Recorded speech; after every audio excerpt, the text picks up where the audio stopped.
Bismillahirrahmanirrahim. Assalamualaikum warahmatullahi wabarakatuh. Alhamdulillah wassalatu wassalamu ala Rasulillah wa ala alihi wa sahbihi wa mawalah. Amma ba'd. Perkenalkan, saya Abdul Manap MPD dari Institut Agama Islam Hamzah Wadi Nahdlatul Wathon Lombok Timur, peserta PKDV Angkatan 1 tahun 2026 PTP Universitas Islam Negeri Mataram. Pada saat ini saya akan menyampaikan media pembelajaran.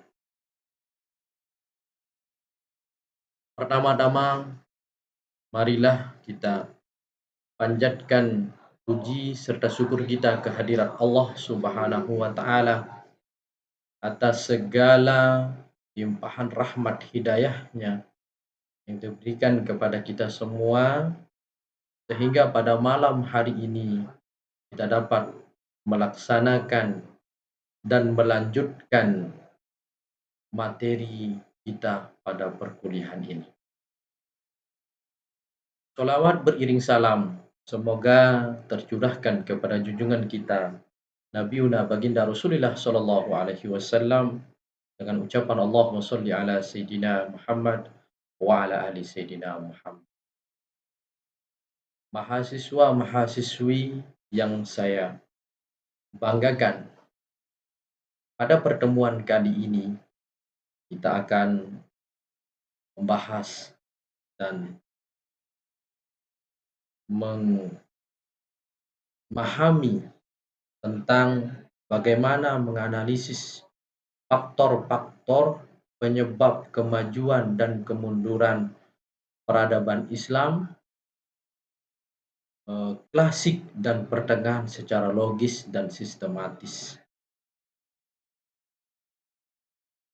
Peradaban Islam merupakan salah satu peradaban terbesar dalam sejarah dunia yang mengalami masa kejayaan dan kemundurannya. Peradaban Islam merupakan salah satu peradaban terbesar yang pernah ada di dalam sejarah dunia. Sejak munculnya Islam pada masa abad ke-7, Masehi, umat Islam berhasil membangun sebuah peradaban yang berkembang pesat dan memberikan kontribusi besar terhadap kemajuan ilmu, pengetahuan, ekonomi, politik, sosial, budaya, dan teknologi. Masa kejayaan peradaban Islam terutama terjadi pada periode klasik dan pertengahan, yaitu sejak berdirinya dinasti Umayyah hingga masa kejayaan dinasti Abbasiyah. Pada masa tersebut, anandaku semua, dunia Islam menjadi pusat ilmu pengetahuan. Dunia banyak ilmuwan muslim lahir dan menghasilkan karya-karya penting yang menjadi dasar perkembangan ilmu modern pada saat.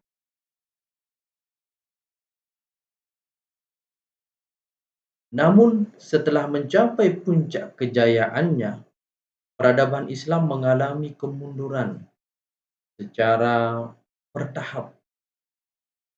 Berbagai faktor internal maupun eksternal yang menyebabkan melemahnya kekuatan politik, ekonomi, dan intelektual umat Islam. Oleh karena itu, penting untuk kita sama-sama memahami faktor-faktor yang menyebabkan kemajuan dan kemunduran peradaban Islam secara logis dan sistematis, agar dapat menjadi pelajaran bagi generasi masa kini, tentu untuk kita semua.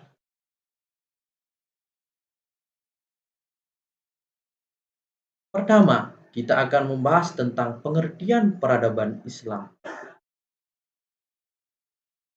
Peradaban Islam adalah seluruh hasil pemikiran, karya, dan aktivitas umat Islam dalam berbagai bidang kehidupan yang didasarkan pada ajaran Islam. Peradaban Islam itu pertama dimulai pada masa klasik, yaitu pada tahun 650 Masehi sampai 1250 Masehi. Masa klasik ini merupakan periode kejayaan Islam yang ditandai oleh perluasan wilayah Islam, kemajuan ilmu pengetahuan, stabilitas politik, kemajuan ekonomi, dan perdagangan. Pada masa ini berkembang dinasti Umayyah dan dinasti Abbasiyah yang menjadikan Islam sebagai kekuasaan dan kekuatan dunia. Dan yang kedua yaitu masa pertengahan Islam. Masa pertengahan Islam ini anandaku semua dimulai sejak tahun 1250 Masehi sampai 1800 Masehi. Masa pertengahan ditandai dengan jatuhnya Baghdad akibat serangan Mongol tahun 1258 Masehi. Munculnya kerajaan-kerajaan Islam baru seperti Turki Utsmani, Safawi, dan Mongol. Mulainya kemunduran dalam bidang ilmu pengetahuan dan politik yang dibandingkan masa. Selanjutnya yaitu kita akan membahas tentang faktor kemajuan ajaran Islam. Faktor-faktor penyebab kemajuan peradaban Islam yang pertama adalah ajaran Islam yang mendorong pencarian ilmu. Islam sangat menghargai ilmu pengetahuan.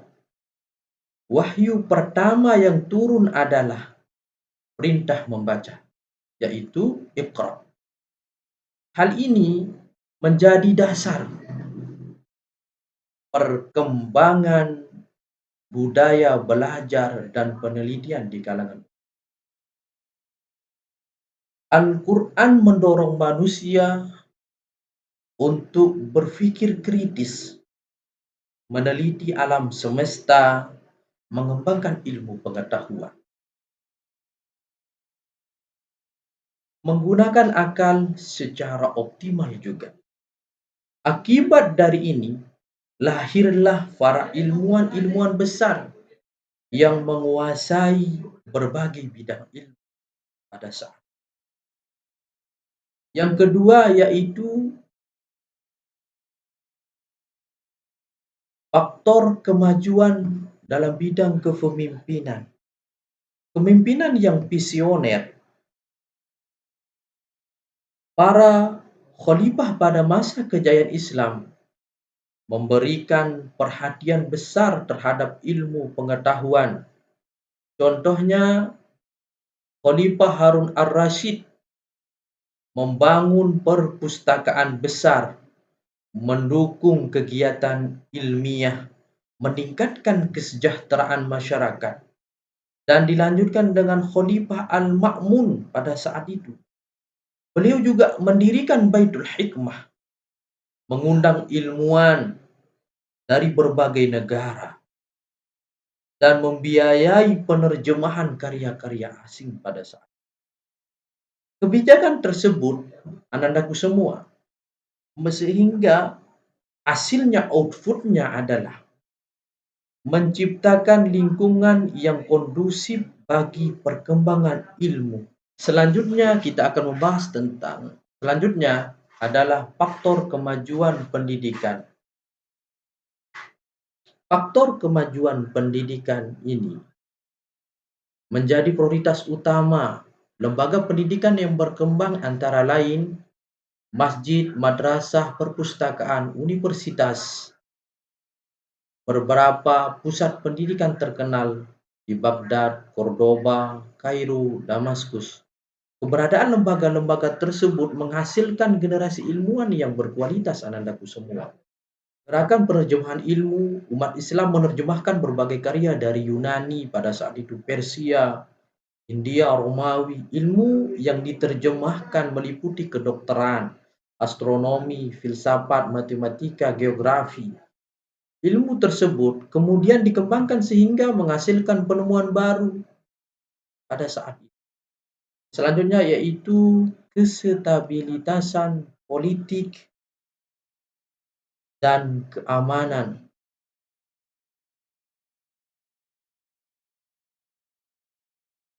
Keamanan yang terjaga memungkinkan masyarakat belajar dengan tenang, berdagang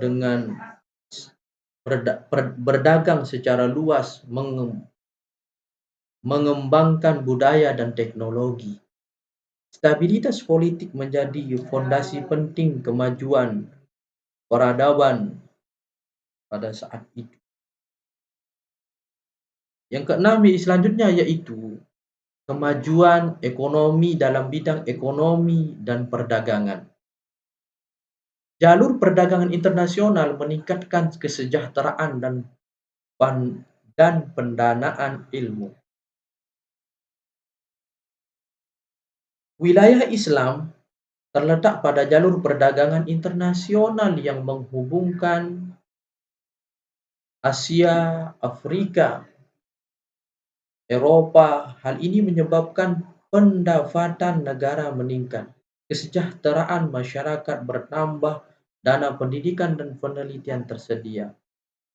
Sikap terbuka terhadap peradaban lain pada saat itu juga diwujudkan oleh umat Islam. Dan umat Islam tidak menolak ilmu dari luar. Mereka mengambil ilmu yang bermanfaat, menyesuaikannya dengan nilai Islam, mengembangkan ilmu tersebut lebih lanjut. Sikap terbuka sikap terbuka ini mempercepat kemajuan peradaban anak-anakku semua. Selanjutnya yaitu faktor kemajuannya yaitu ilmuwan muslim. Munculnya ilmuwan besar. Beberapa ilmuwan muslim yang berpengaruh pada saat itu yaitu Al-Khawarizmi, Bapak Al-Jabbar, dan pelopor algoritma. Ibnu Sina, ahli kedokteran yang menulis kitab Al-Qanun fi Ad-Dib.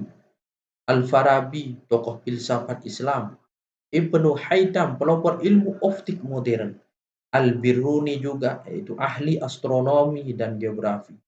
Karya-karya mereka, beliau-beliau itu menjadi rujukan dunia selama berabad-abad. Selanjutnya yaitu faktor-faktor penyebab kemunduran peradaban Islam.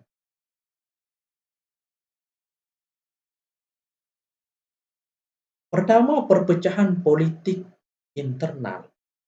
Setelah wilayah Islam semakin luas, muncul konflik perebutan kekuasaan dan perselisihan politik, perang antar saudara. Akibatnya juga persatuan umat Islam melemah pada saat itu. Menurunnya semangat melemah, menurunnya semangat ilmiah. Tradisi penelitian ini mulai berkurang sebagai masyarakat lebih fokus dan sebagian masyarakat fokus pada perdebatan yang tidak produktif, fanatisme kelompok, meniru pemikiran lama tanpa inovasi pada saat tanpa berpikir panjang. Akibatnya perkembangan ilmu pengetahuan melambat.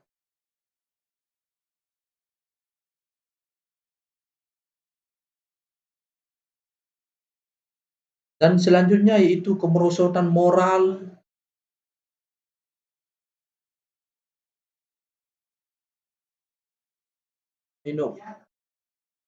Selanjutnya yaitu kemerosotan moral dan korupsi.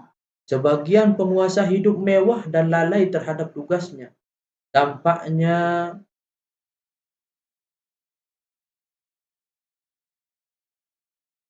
dampaknya Sebagian masyarakat lebih fokus ke kesesuaian moral dan korupsi, sebagian pengusaha hidup mewah dan lalai terhadap tugasnya. Dampaknya pemerintahan tidak efektif, keuangan negara melemah, kepercayaan rakyat menurun. Perang salib dan serangan Mongol menghancurkan pusat Islam. Faktor kemunduran dalam bidang ekonomi dan teknologi. Kemunduran ekonomi dan ketertinggalan teknologi melemah dunia Islam pada saat. Analisis logis dan sistematis. Jika dianalisis secara logis, kemajuan peradaban Islam terjadi karena adanya hubungan yang kuat antara ajaran Islam, semangat belajar, kemajuan ilmu, kemajuan teknologi, kesejahteraan masyarakat, dan kejayaan peradaban. Sebaliknya, kemunduran terjadi melalui proses pertama, perpecahan. Setelah itu baru menurunnya pendidikan pada saat itu, dan kemunduran ilmu pengetahuan, kelemahan ekonomi dan dalam bidang militer, kemunduran peradaban. Dengan demikian, dapat disimpulkan bahwa kemajuan dan kemunduran suatu peradaban tidak terjadi secara tiba-tiba, tetapi merupakan hasil dari berbagai faktor yang saling berkaitan dan terintegrasi. Adapun hikmah dan pelajaran, ilmu pengetahuan adalah kunci kemajuan suatu bangsa. Persatuan sangat penting dalam menjaga kekuatan umat. Kepemimpinan yang adil dan visioner menentukan masa depan peradaban. Kemajuan ekonomi harus didukung oleh pendidikan yang kuat. Inovasi dan penelitian harus terus dikembangkan. Kemerosotan moral dapat menghancurkan peradaban yang besar bagi kita semua. Umat Islam perlu mengambil pelajaran dari sejarah untuk menghadapi tantangan masa kini. Dan akhirnya, anandaku semua, kesimpulan dari semua materi perkuliahan pada malam hari ini adalah kemajuan dan kemunduran peradaban Islam dipengaruhi oleh faktor internal dan faktor eksternal yang saling berkaitan. Peradaban Islam klasik dan pertengahan merupakan salah satu peradaban terbesar dalam sejarah dunia. Kemajuannya didorong oleh ajaran Islam yang menghargai ilmu pengetahuan, kepemimpinan yang baik, pendidikan yang maju, stabilitas politik, kekuatan ekonomi, serta keterbukaan terhadap ilmu dari berbagai bangsa. Sebaliknya, kemunduran peradaban Islam disebabkan oleh perpecahan politik, melemahnya semangat ilmiah, merosotnya moral, serangan dari luar, kemunduran ekonomi, ketertinggalan teknologi, dan kolonialisme Barat. Sejarah tersebut menunjukkan kepada kita semua, anandaku semua, bahwa kejayaan suatu peradaban sangat bergantung pada kualitas ilmu pengetahuan, persatuan, moralitas, dan kepemimpinan masyarakat. Demikian materi pada pertemuan kali ini. Semoga bermanfaat. Sekian dari Bapak. Wallahul muwaffiq wal hadi ila sabilir rasyad. Assalamualaikum warahmatullahi wabarakatuh.